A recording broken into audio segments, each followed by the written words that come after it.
So, what is success in God's terms? So it all starts with the fear of God. Knowing that God created everything, knowing God is the great creator, the be-all, end-all, the Alpha and the Omega. That is where you begin to understand that in a moment, God can take you away or build you back up. And that is where we begin on our path with the Lord.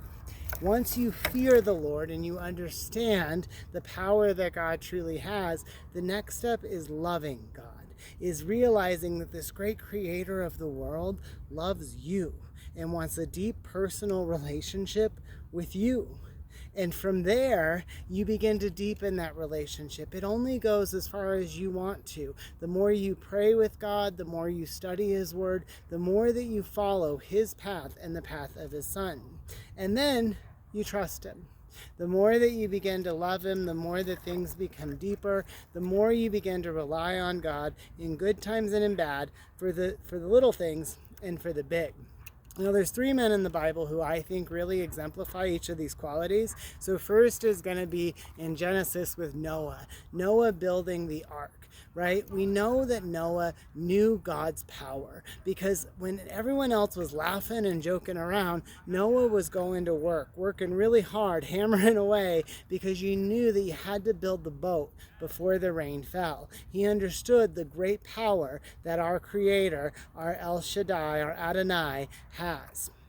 And then when it comes to love, the man who wrote the Psalms about it, right, David, from the lone shepherd in the field to the anointed king and the warrior in between, David understood that the relationship with the Lord can just go deeper over time, that a life of repentance can bring you back to a loving, kind God who just is there to support you and love you throughout your days, right? Now, that's a long way from trust, because in my life, lots of people loved me at times, but they didn't necessarily trust me, and I'm sure that you've experienced the same. So I turned to Elijah for that, the lone prophet who found himself at the will of a queen who wanted a battle of the gods. 450 men with their fertility Canaanite god, and Elijah with the God of Israel.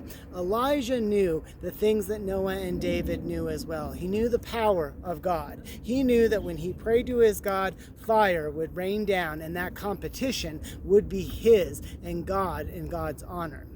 He also knew the love of God. As the sole prophet, he had this one-on-one time with God that no other prophets had. And that's because he relied on Him. In those lonely nights when he was trying to do God's work, God was his one friend, his one love, his one everything. So he knew the power of God and the love of God. And then he would come to trust God, because after that contest, his life was at risk, and he did what most of us would do. He ran, and he found himself on one of those lonely nights, sad, hungry, ready to end his life. And the Lord came to him and said, "Eat, rest, right? I have purpose for you. Trust in me, and I will lead you to everything that you desire." And that's what happened when Elijah rose the next day. Just as Noah came to trust God through the flood, just as David came to trust God throughout his reign, Elijah came to trust God, and he found fellowship with Elisha, with other people, and then ultimately with God again,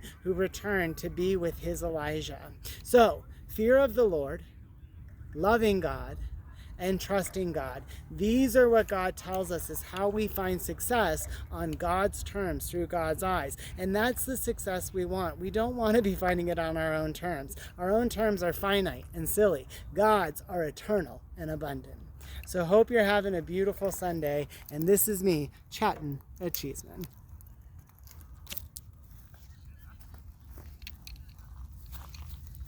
No, perfect. The verse is wrong.